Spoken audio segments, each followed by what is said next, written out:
muy lejos de nosotros, pero que estamos juntos en el espíritu de nuestra iglesia, Señor. Gracias te damos, hermanas, hermanos, amigas, amigos. Tú puedes ser un miembro de la iglesia de Cristo y no trabajar, pero precisamente esta predicación es para motivarnos, para entender que el Señor lo que desea es que hagamos su bendita obra. Es emocionante hablar de Él, es hermoso ver que hay personas que escuchan la palabra del Señor y empiezan a quebrantarse, lloran, porque nunca les habían hablado de Él. Sonríen cuando ven que usted cree en el Señor. Es maravilloso ser portador de la palabra del Señor Jesucristo. Sabemos, hermanos, hermanas, que somos una iglesia grande, hermosa, pero que desgraciadamente no todos trabajamos para el Señor. Y lo que Él desea es que sigamos los ejemplos de todos los personajes que salen en la Biblia, como muchos de ellos no conocían del Señor o atacaban a la iglesia de Cristo, pero eso el Señor lo sabía y muchos de ellos fueron usados porque son personas elegidas por Dios. Mucha gente se sorprende de ver a hermanos que han estado en la cárcel, a hermanos que han estado en pecado toda su vida y de repente los encuentran predicando la palabra del Señor y sabemos que son los escogidos de Dios. Él sabe, Él conoce a cada uno de los seres que hizo. Incluso Él sabe cuáles son las cualidades más escondidas de un hermano o de una hermana, y esas cualidades de que tienen las personas, el Señor las usa para su bendita obra. Vemos maravillados cómo hay personas que hablan poco bien el español y se expresan en un español que se da a entender, y el Señor los usa. Aquí no importa qué grado de estudio tenga usted, sino si el Señor lo escoge, usted puede ser un ministro del Señor. Es lo más hermoso de esto, que dice que no hace acepción de personas. Él utiliza a todos aquellos que se ponen bajo su resguardo, todos aquellos que habiendo sufrido vejaciones, todos aquellos que han hecho vejaciones, lo contrario, ¿verdad? Y todos ellos llegan a ser hermosos hijos de Dios. Yo le haría la pregunta, hermano o hermana, ¿usted desea ser un hijo de Dios, una hija de Dios? Está en sus manos. Pensar que si usted quiere, todo lo puede. Como dice la palabra, todo lo puedo en Cristo que me fortalece. Ahora en este día vamos a hablar de un hermano que es usado por Dios y que nadie pensaba que pudiera hacerlo, porque perseguía a la iglesia de Cristo, incluso a sus pies cuando era joven. Murió Esteban, el primer mártir después del Señor Jesús de nuestra iglesia. Un hombre maravilloso que murió pidiendo misericordia para todos aquellos que lo estaban lapidando, que lo estaban matando a pedradas, y él vio al Señor en su gloria, y eso nos muestra qué destino iba a tener. Él iba a estar con nuestro Señor en la gloria. Yo creo que es el sueño de todos nosotros, algún día estar en el Señor, con el Señor, en las bodas del Cordero. Sabemos, hermanos, que todo esto no es fantasía, no es una entelequia, esto es una verdad. Nosotros podemos estar en las bodas del Cordero si quitamos todo aquello que nos estorba y nos acercamos al Señor. Esta palabra que está llegando al ámbito donde usted se mueve, esta palabra está ya destinada desde tiempos inmemoriales por el Señor. Todo está escrito, todo está escrito. Y recordemos que estamos en los últimos tiempos, en estos tiempos en que ya se acerca el final. El Señor va a venir por su pueblo y todos queremos estar con Él cuando nos recoja los ángeles del Señor. Pero ¿cómo podemos ser parte del pueblo de Dios? Pues nada más hay dos caminos, hermanos. El camino del Señor, que es lleno de abrojos, lleno de problemas. No es tan fácil ser o caminar por el camino del Señor. Caminar por el camino del Señor es el camino angosto, lleno de abrojos, pero la puerta es el Señor. Ese es el camino de Dios. Hay que darle gracias al Señor de que caminemos y tengamos problemas, pero que si sabemos que estamos trabajando para Él, sabemos que al final el regalo es maravilloso, la salvación y estar en Él para toda la eternidad. Decía el Señor que todos podemos estar con Él, y lo sigue diciendo, su palabra es eterna. Pero ¿cómo podemos nosotros ser hijos de Dios? Con testimonio de vida. Con testimonio de vida. Si nosotros somos malas personas, si nosotros hacemos mal, platicar con el Señor a solas y decirle, Señor, yo quiero cambiar, yo quiero ser parte de tu pueblo, quiero ser un hijo tuyo, Señor. Yo deseo eso para mí, Señor. Y eso lo podemos lograr. Y a través de la palabra,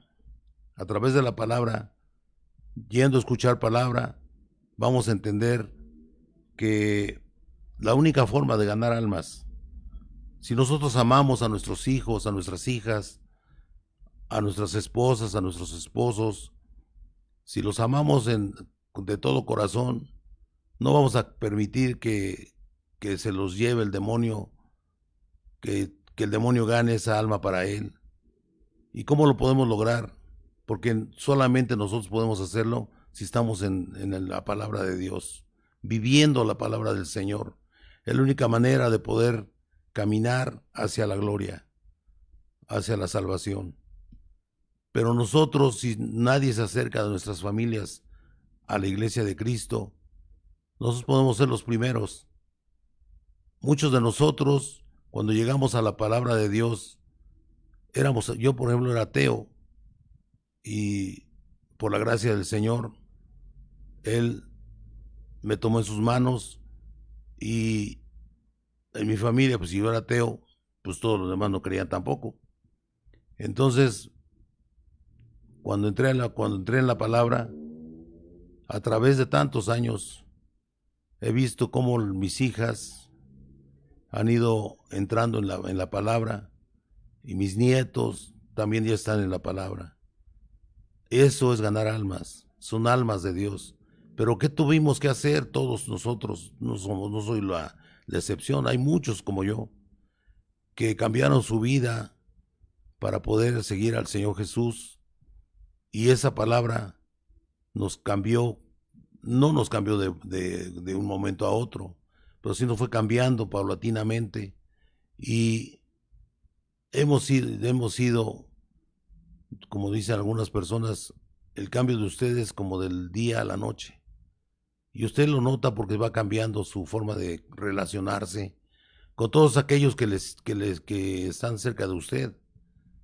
Usted ve que los que siguen en los vicios, los que siguen en la maledicencia, ya no lo siguen, ya ni lo saludan. Usted se vuelve un indeseable de esas gentes pero pues no podemos estar en la palabra y seguir con todo ese tipo de personas porque ellos están siguiendo el mal, el otro camino, el camino del mal y no el camino de Dios. Sigamos caminando con el Señor. Estamos nosotros por empezar el tema, y el tema empieza con el Hechos 9, 3 al 6, y vamos a hablar de un hombre maravilloso que no era maravilloso cuando empezó, cuando era joven. A los pies de él falleció, murió Esteban, como ya lo dije previamente. En Hechos 9, 3 al 6, vamos a ver cómo este hombre que iba buscando a los del camino, así le decían a los cristianos en ese tiempo, a los del camino, porque el camino es Jesús. Amén. Y iba caminando en su caballo, según cuentan las crónicas. Dice, mas yendo por el camino, aconteció que al llegar cerca de Damasco, repentinamente le rodeó un resplandor de luz del cielo, y cayendo en tierra, oyó una voz que le decía, Saulo, Saulo, ¿por qué me persigues?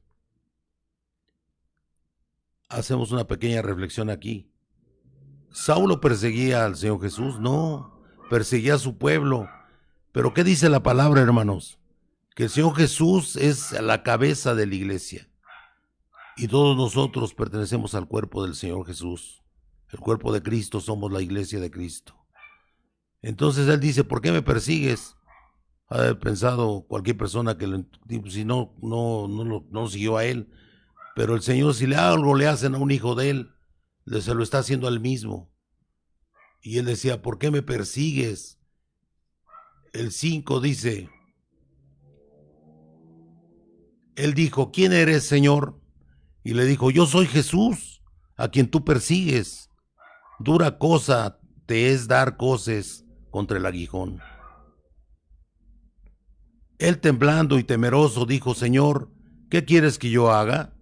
Y él, Señor, le dijo, levántate y entra en la ciudad, y se te dirá lo que debes hacer.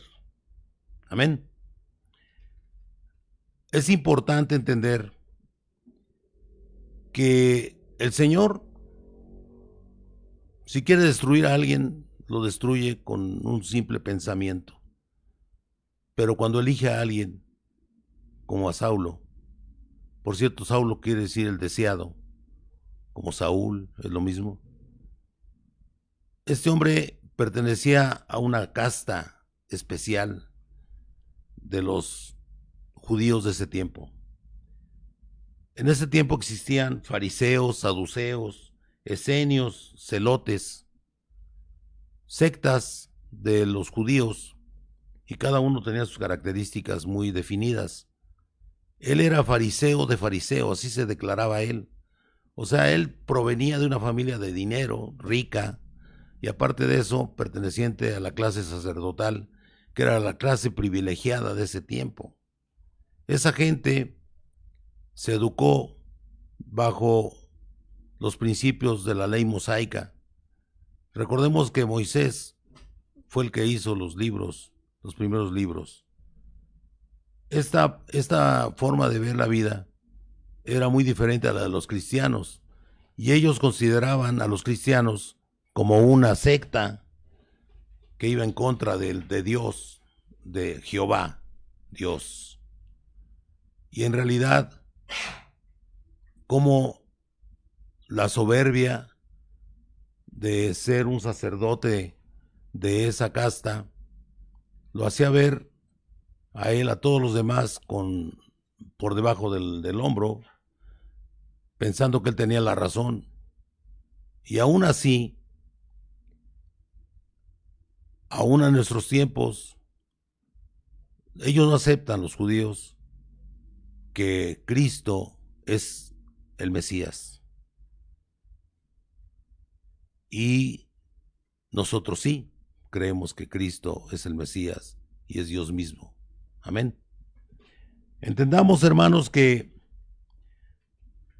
Él tenía una característica muy interesante porque no era una persona que necesitase hacer algo, pero era tan radical en su actitud que él perseguía a la gente.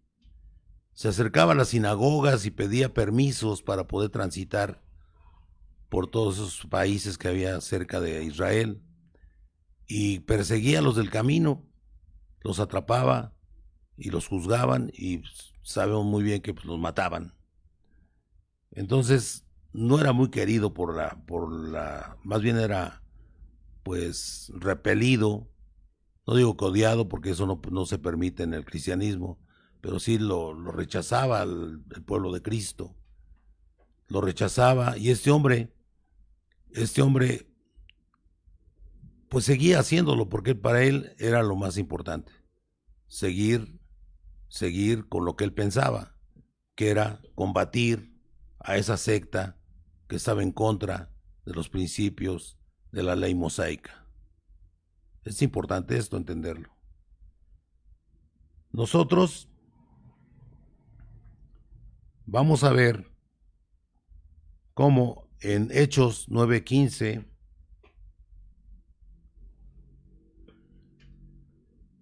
el Señor le dijo a esto que viene aquí. Él llega, vamos a ver previamente, vamos a ver esto.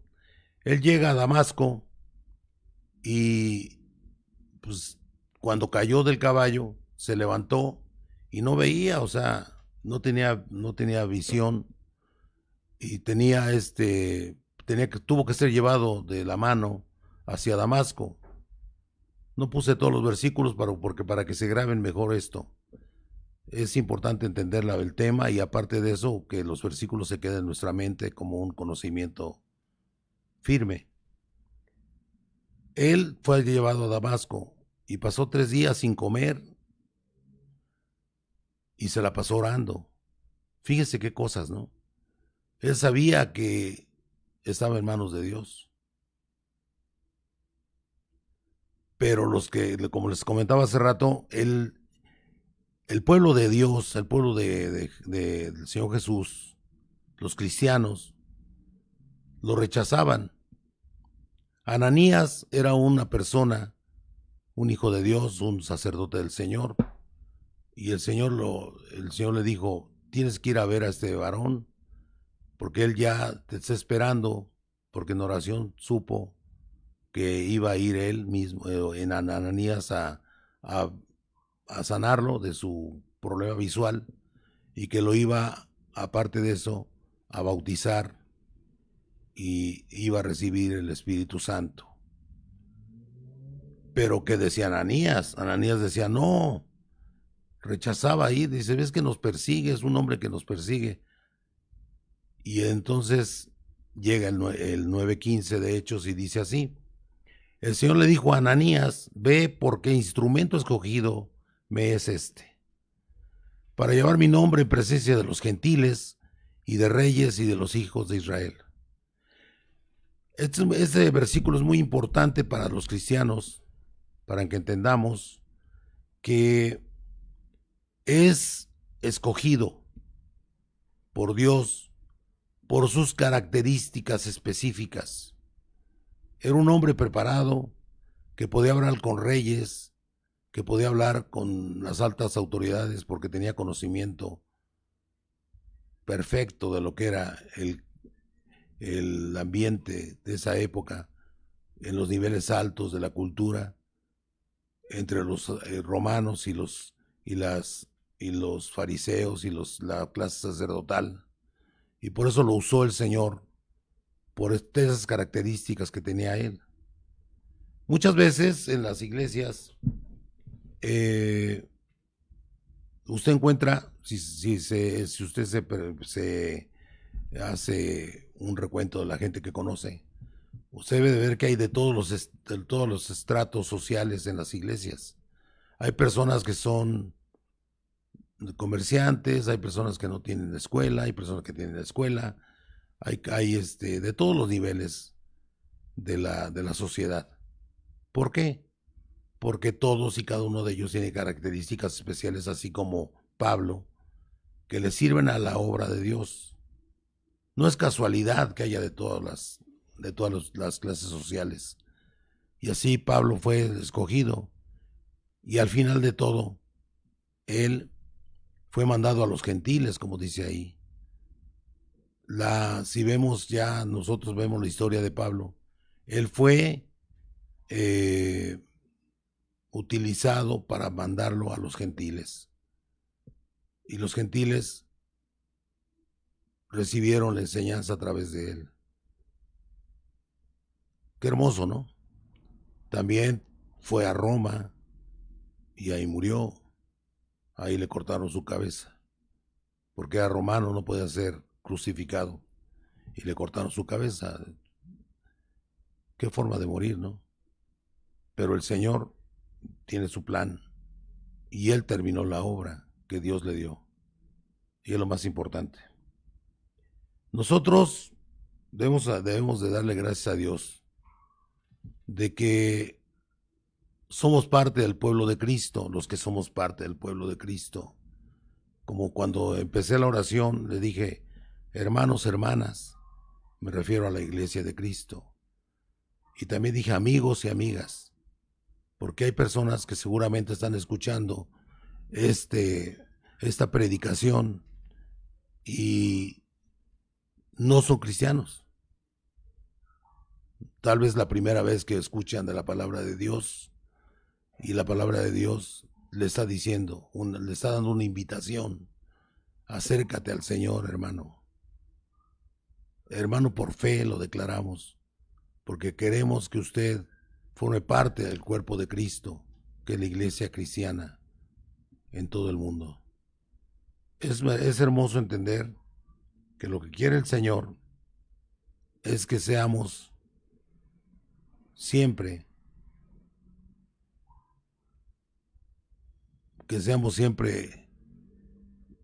una voz como iglesia que invita a los hermanos, a los que no le conocen, porque nosotros debemos buscarlos en amor, en el amor de Cristo, decirles, mire, vamos a enseñarles, si gusta, venga, platicamos del Señor. Y muchas veces el quedarnos callados lo que provoca es que tal vez esa alma tarde más tiempo sufriendo en el mundo sin conocer al Señor. Como dicen, somos parte de un eslabón, somos un eslabón de parte de una cadena. Usted no sabe, nos decían cuando estudiábamos en la Biblia. Usted no sabe si usted es el último eslabón o es el primero. Lo que importa es que forme parte de ese eslabón. Y que ese eslabón, entre más cortito sea, pues mejor, ¿verdad? Porque le va a evitar sufrimiento a la gente. Porque cuando usted ya es parte de la iglesia de Cristo, esa iglesia se va fortaleciendo más y más cada vez.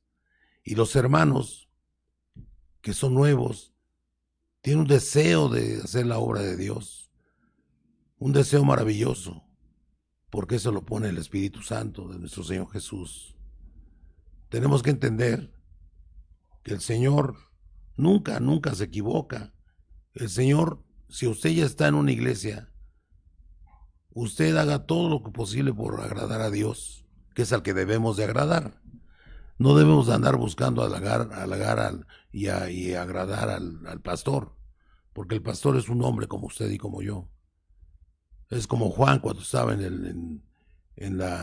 cuando estuvo frente al ángel y se arrodilla y quiere besar la mano y dice, no, le dice el ángel, no, yo soy un consiervo tuyo. O sea, nada más hay un Dios y se llama Jesús y es al único que le debemos de agradar, buscar agradar con toda nuestra vida. No vamos a alcanzar a pagarle al Señor todo lo que ha hecho por nosotros. Todo lo que Él hace por nosotros es maravilloso, porque nos ha limpiado de podredumbre, nos ha limpiado de pensamientos inicuos, nos ha limpiado de tantas cosas feas que teníamos. Y aún así todavía tenemos que seguirnos limpiando. Somos vasos de barro, vasos de barro, todos llenos de porquería cuando llegamos a la iglesia. Y el Señor, a través de nuestra oración, a través de nuestro trabajo en la obra de Dios, Él nos va limpiando con ese jabón de lavadores, que es su bendita palabra. Hermanos, sigamos caminando en la obra de Dios. Vamos a Hechos 9:20. Cuando Pablo salió del que se mejoró de la caída y el problema que tenía, dice el 20 de Hechos 9:20, dice: enseguida predicaba Cristo en las sinagogas, diciendo que este era el Hijo de Dios. O sea, él, que no creía en la venida del Mesías, el mismo Mesías, el mismo Dios, le mostró que era Dios. Qué cosas, ¿no? Y él estaba convencido. ¿A cuántos de nosotros nos tiró el caballo? El caballo nos tiró en muchas formas, tal vez no fue un caballo literal, pero sí caímos y estábamos desesperados, preocupados, porque nuestra vida no funcionaba. Teníamos problemas graves con nuestra familia, y muchas veces terminó en separaciones tristes, muy tristes para algunos, y muchas veces hay personas que se divorcian y se matan, se suicidan o se tiran a los vicios porque no conocen al Señor. Yo doy gracias a mi Señor porque Él me tiró en el momento preciso. Yo estaba leyendo la Biblia y leí un versículo que me movió a pedirle perdón al Señor. El versículo que yo leí, abriendo la Biblia, abrí la Biblia y lo vi y dije, Gálatas 6:7, ese no viene en este tema, pero sí es importante que lo entienda uno. Dice: no os engañéis, Dios no puede ser burlado. Todo aquello que se siembra estoy parafraseando la Biblia, es lo que uno cosecha. Y ahí yo me tiré al piso llorando, diciéndole al Señor en mi consultorio. Estaba yo dando consulta, yo soy médico. Me tiré en el suelo del consultorio y le dije: Señor, perdóname, ya sé quién eres tú, yo sé que tú eres Dios. Ahí fue cuando me di cuenta quién era Dios, el Señor Jesús. ¿Y qué pasó ahí en ese momento? Yo le dije: ¿cómo quiero que mi esposa me dé amor si yo no se lo doy? Es un mea culpa que yo tenía. Y lo dije al Señor: ayúdame, Señor. Quiero restaurar mi matrimonio, quiero que todo salga bien. Pero pues ya estaba muy mal y desgraciadamente no se pudo. Pero pues seguimos caminando con el Señor y Él sabe qué va a hacer. Entonces, ahí me tiró así. En ese momento sentí la presencia del Señor en mi corazón y desde entonces lucho por ser mejor cada día. Hay momentos que me resbalo, como todos, hermanos, pero pues el Señor siempre está sosteniéndonos con su diestra. Estoy recordando ahorita, en este momento, el Salmo 73 de Acaf. Salmo 73 de Acaf. En este salmo, Acaf dice cómo él empezó a tener problemas porque lo rodeaban gente que era inicua, gente mala, y veía que estaban llenos de vigor, que estaban muy fuertes, que vivían con riquezas, que tenían sus hijos, todos se veían muy sanos, y él empezó a tener ese problema de pensar que eso era lo bueno, y empezó a ambicionar lo que tenían los impíos. Y dice él que ya estaba a punto de resbalar, dice él, en ese Salmo 73 de Acaf. Y resulta que no cayó, dice, porque mi Señor Jesús, mi Señor, mi Dios, porque ahí dice mi Dios, no dice Jesús, pero dice mi Dios me tenía sostenido de la diestra. Hay gente que así ha visto, empieza a visionar lo que tienen los que no creen en el Señor. Y desgraciadamente, si llegan a caer, caen en una forma horrorosa y muchas veces hasta pierden la vida. Porque casi siempre los que hacen mal son gente violenta, gente que se gana ese dinero sucio a través de malas acciones, y muchas veces los matan porque andan en eso. ¿De qué te sirve, hermano? ¿De qué te sirve estar?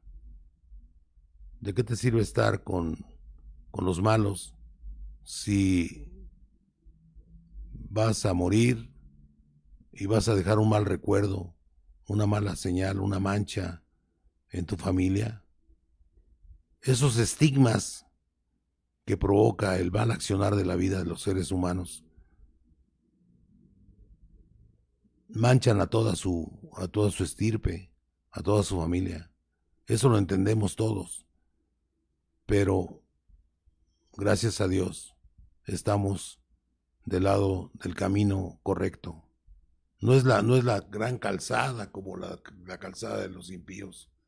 Van y no tienen espinas ni nada, todo está bonito, lleno de árboles, las orillas, se ve hermoso el camino, pero te lleva a la perdición.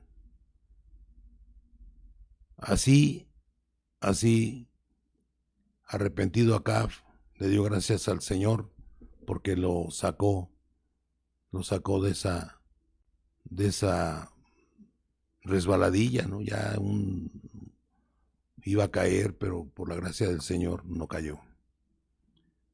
Mucha gente cae así, hermanos, desgraciadamente.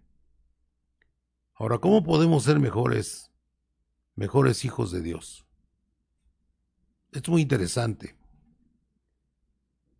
Nosotros vamos a ser mejores hijos de Dios y buscamos el fruto del Espíritu. ¿De acuerdo?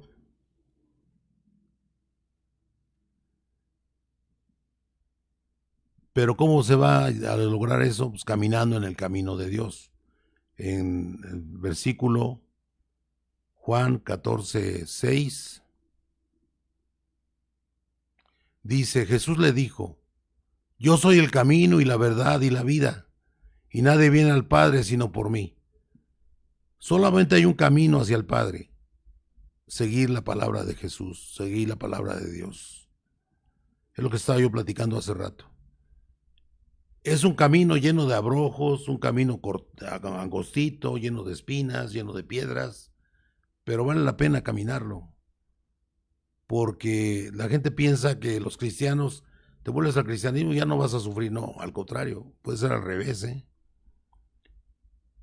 Puede ser al revés, porque el Señor lo que te quiere quitar es que dejes de pensar tanto en el dinero, porque hay gente que se vuelve amante del dinero, su Dios es el dinero, y eso los pierde, desgraciadamente. Yo he conocido personas que tienen mucho dinero y van a las congregaciones, pero van como nada más para cumplir con su esposa o con su esposo y para quedar bien con la sociedad. Pero en realidad su vida sigue igual. Siguen atadas esas personas al dinero. Platica usted con ellos y están platicando del Señor y de repente empiezan a hablar de dinero, de vender una cosa, vender otra y hacer esto y hacer aquello. Y del Señor se les olvida. O sea, francamente nada más, usted se da cuenta que nada más están pensando como prioridad en su vida en el dinero. Y desgraciadamente esas personas sufren mucho porque todo lo que, si aquel persigue, hay personas que persiguen el dinero, todo lo que lleva el dinero junto de él es juegos, vicios, porque no batallan para meterse en problemas. Solitos les llegan los problemas porque pues malgastan el dinero, se lo toman, se lo fuman, se encuentran drogas y llega un momento que se empiezan a tener problemas con las personas con las que conviven en el mundo y llegan a tener problemas muy graves, que accidentes o incluso pues los llegan hasta lastimar físicamente. Fíjese lo que es el dinero. Por eso cuando le dijeron al Señor Jesús, le dijeron que si era válido darle dinero al César, dice, a ver, préstame una moneda. Y ve la moneda y dice, ¿qué rostro está aquí? Estoy parafraseando la Biblia, hermanos. Dice, es el César. Y dice el Señor, dad al César lo que es del César y a Dios lo que es de Dios. O sea, ¿qué quiere decir esto? Que dele al dinero, tiene que pagar usted todo lo que le pide el gobierno porque si le corresponde pagar. Tenemos que pagar todos los impuestos. Ya si ellos hacen mal uso de ello, ellos se la van a cobrar allá arriba. Usted cumpla con su obligación de darle su dinero de las contribuciones a los gobiernos donde usted vive, porque las autoridades son puestas por Dios. Que sean malas personas, eso no es cosa de Dios, es cosa de ellos. Ya veo, ahorita en nuestro país tenemos un problema muy serio, porque todo el pueblo corrompido, todas las autoridades estaban llenas de corrupción y ahorita están cayendo y cayendo, pero son gente malvada que puede hacer daño porque no está acostumbrado a hacer lo bueno, desgraciadamente. Uno quisiera que todos entendieran que debemos de ser correctos con la autoridad, pero piensan ellos que ¿por qué le van a dar si se lo van a robar? Eso ya no es cosa de nosotros. Es como cuando usted da este diezmo en las iglesias. Cuando da uno diezmo en la iglesia, yo me acuerdo de una muchacha que me dice una vez, ¿y todo eso da de diezmo, hermano? Le digo, sí es lo que doy de diezmo. Pero es mucho, ¿no? Le digo, pues no es mío, es cosa del Señor. Ese dinero es de Él. Y se lo da, al pastor. Le digo, sí, pues ¿a quién más?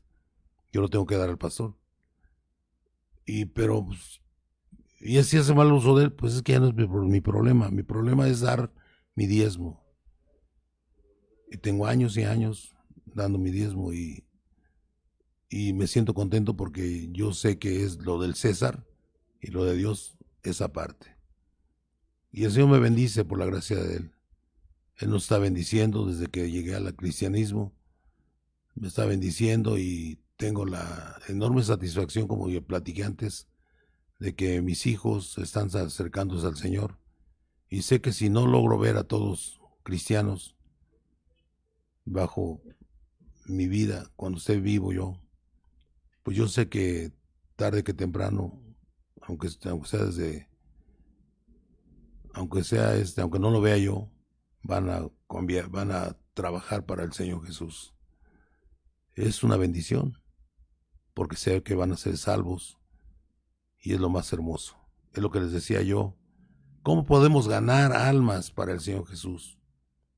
Pues con nuestra forma de vida, nuestra forma de ser, no malgastando el dinero, no gastando el dinero en cosas vanas, en cosas superfluas, sino gastarlo lo que nos da el Señor, lo que nos queda del Señor, porque es una cosa impresionante. Usted le da 10 pesos de 100, le quedan 90, son bendecidos. Dice, y hay personas que dicen, no, dice, yo me quedo con los 100 pesos porque lo van a dar dando para que el pastor tenga su carrote. No, no es así, hermanos. Le queda 90% bendito, y si usted agarra los 100 pesos no son benditos, son maldecidos, porque usted no cumplió con el Señor. Debemos entender eso, hermanos. Usted, uno de los problemas más graves que tienen los cristianos es la cuestión del dinero. Ven el dinero como algo súper importante, y no es así. Lo más importante es la obra de Dios. Y sabe que con ese 10% hay iglesias maravillosas en todo el mundo. Hay iglesias que con el diezmo hacen maravillas para la sociedad. Y hay otras que hacen nada, no hacen nada, son ladrones. Es la verdad también. Pero ¿quién es el que va a juzgar? Nada más hay un juez, hermanos, el Señor Jesús. No hay más que un juez, y ese Señor nunca se equivoca. Ahora, cuando usted se acerca a la palabra de Dios, cuando usted camina en el camino de Dios, ¿qué pasa ahí? Usted va cambiando su forma de ver las cosas y va dando fruto su espíritu. El fruto del espíritu es lo más hermoso que pueda tener un ser humano. Hay personas que oyen de los frutos del fruto del espíritu y pues no le prestan mucho interés, pero es lo más importante en las iglesias, que busquemos el fruto del espíritu. ¿Cuál es esto? Dice 5:22 de Gálatas. Mas el fruto del espíritu es amor, gozo, paz, paciencia, benignidad, bondad, fe, mansedumbre, templanza. Contra tales cosas no hay ley. Entre más manifestaciones del fruto del Espíritu tenga usted como hijo de Dios, usted va a ser más bendecido y va usted a ganar más almas para Dios. Si usted en su alma tiene amor, prevalece el amor y no manifiesta odio ni nada, más que amor, usted va a tener gozo en su corazón, va a tener paz en su corazón, va a tener paciencia para todos los demás. Ya no va a andar enojado, va a ser benigno con la gente, va a tener ese deseo de ayudar a la gente, va a tener bondad en su corazón, hermano, va a tener fe, porque esa fe se va a fortalecer, va a ser manso como lo era Moisés, va a tener templanza, hermano, porque todo eso le da a usted esa fortaleza para resistir todo lo que le pase en su vida. Es maravilloso. Por eso dice que contra eso no hay ley. No hay ley que pueda hacer algo contra de ellos. Porque usted no va a tener problemas de nada. Pero para lograr tener el fruto del Espíritu, se necesita estar en oración continua. Se necesita seguir los preceptos, los versículos de Dios en la Biblia. Todo eso se logra metiéndose de lleno en la palabra de Dios. Yo les invito, hermanos, que hagan lo posible por seguir al Señor Jesús, por seguirlo. Y si conocen un hermano, una hermana que está en una iglesia cristiana, obsérvela. Y tal vez sea una de ellas, una de las maravillas de Dios, que está lleno de fruto del Espíritu, y ustedes van a enamorarse del Señor, porque es una manifestación del Dios vivo, porque Dios está vivo, está sentado en su trono de gloria. Ese Dios maravilloso que dio su vida en la cruz como hijo de Dios, que solamente Él lo pudo hacer. como un cordero sin mancha.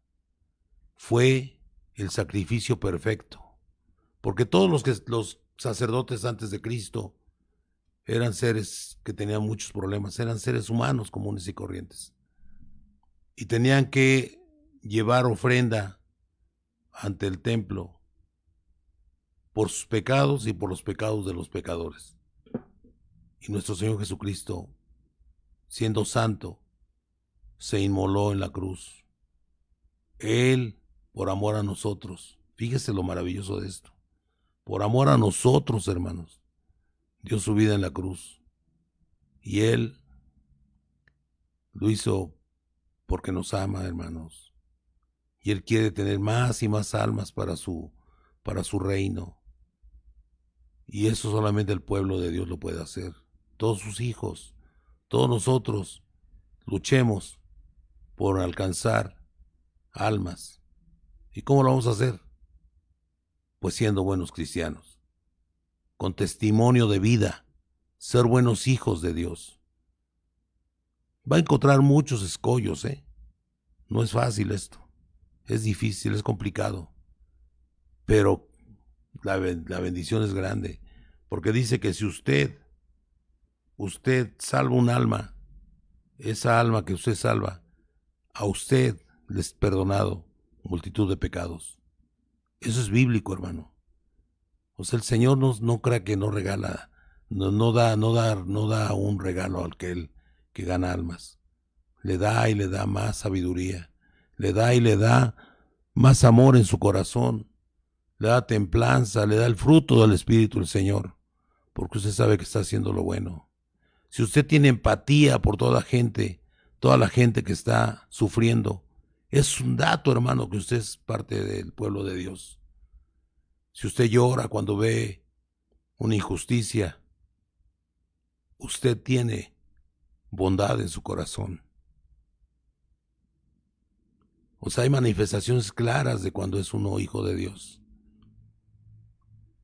Si le duele, hermano, la injusticia, usted es un verdadero hijo de Dios. Sígalo mostrando, hermano.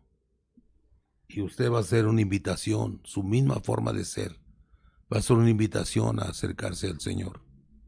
Y es lo que quiere el Señor. Hijos verdaderos, hombres y mujeres que lo sigan, pero que busquen el fruto del Espíritu, no los dones espirituales, que son para vanagloria muchas veces. El Señor da los dones y da también el fruto del Espíritu. Pero es más hermoso servirle a Dios, y el fruto del Espíritu es lo más hermoso, porque eso lo hace mejor cristiano. Hago énfasis en eso, porque usted va a las iglesias pentecostales y oye que, yo quiero el don de sabiduría, yo quiero el don de profecía. Pues es que si usted ambiciona eso y su forma de vida no es la adecuada delante de Dios, pues tiene que esperarse sentado, para que se lo den. Porque no creo que se lo den. Se lo da el Señor a quien lo merece. Y nosotros debemos de entender que solamente el Señor es el que da los dones, y el fruto del Espíritu se lo gana uno a través de buscar con amor al Señor Jesús, que es nuestro Padre Celestial. Es hermoso esto, hermanos. Gracias por todo, por escuchar esta predicación.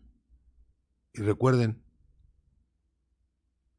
no hablamos más que de un hombre de la Biblia, porque él era un hombre que perseguía a la iglesia. Él atacaba y dejaba que mataran a sus siervos de Dios. Y el Señor lo usó para ganar almas entre los gentiles. Este hombre, que era contrario a la fe cristiana, que era contrario a todo lo que era de Cristo, este hombre hizo las cartas paulinas. Es el hombre que más escribió en la casi Hechos, desde que empieza Hechos, que es donde empieza el Nuevo Testamento. De Hechos empieza el Nuevo Testamento. El último libro que escribió Lucas, escribió 2 libros, Lucas y Hechos. Son el mismo libro, se puede decir. Y ya después empiezan, después en Hechos están todas las vicisitudes de los apóstoles, todo lo que vivieron los apóstoles, y veamos que ahí empieza el Nuevo Testamento, en Hechos. Y es maravilloso entender que casi todo lo que es Hechos, de lo que hablan, es de Pablo. Y el que andaba con Pablo era Lucas. Él hizo todos los hechos, él andaba ahí escribiendo todo lo que le pasaba, porque él andaba con él en los 4 viajes que hizo Pablo. Era uno de los acompañantes de Pablo, Silas. Es importante entender que sin ese trabajo maravilloso de Pablo, no se hubieran hecho tantas iglesias. Él, en los 4 viajes que hizo maravillas. Y en el concilio, él se presentó e hizo ver las maravillas que había vivido él, porque se manifestó el poder de Dios en esos viajes. Qué maravilloso, ¿no? Un hombre que rechazaba al Mesías, el mismo Mesías lo tiró del caballo y le dijo: Saulo, Saulo, ¿por qué me persigues? Ahora fíjese, hay una cosa muy, muy interesante. Saulo quiere decir el deseado. Y Dios le cambió el nombre a Saulo y le puso Pablo. ¿Y saben qué quiere decir Pablo? El pequeño. Y él se quedó callado, porque sabe que nosotros no somos nada ante Dios. No somos nada ante el Señor. Somos simple y llanamente un ser pequeñito. Ante la grandeza de Dios ni siquiera nos veríamos. Como un grano de arena somos ante el Señor. Pero lo maravilloso de todo esto es que, a pesar de ser tan pequeñitos, es lo más hermoso de esto, hermanos, que el Señor nos ama, quiere que seamos salvos, quiere que estemos con Él en la gloria, hermanos, para toda la eternidad. Y eso lo podemos lograr si hacemos un esfuerzo maravilloso, siguiendo la palabra del Señor. Y primero Dios cada semana. Esta semana no pudimos conseguir la cámara, pero esperamos pronto conseguirla y a ver si ya el domingo que viene ya nos vemos en vivo. Ahorita la palabra es en vivo, pero esperamos que ya tengamos la cámara. No la pudimos conseguir, desgraciadamente, pero pues sea con la voz, también la voz es lo más importante, porque pues si me paro aquí y me ven la cara pero no hablo, pues nada sirve.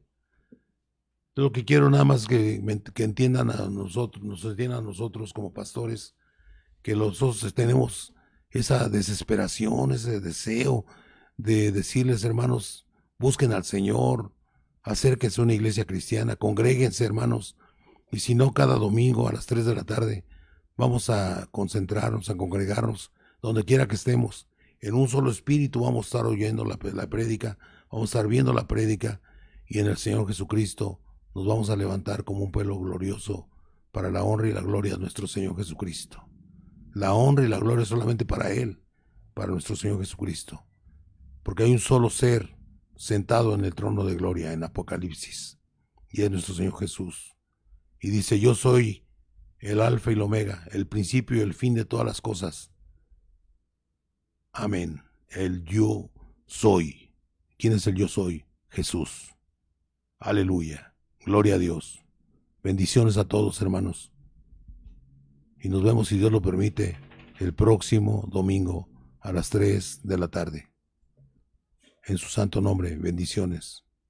Amén.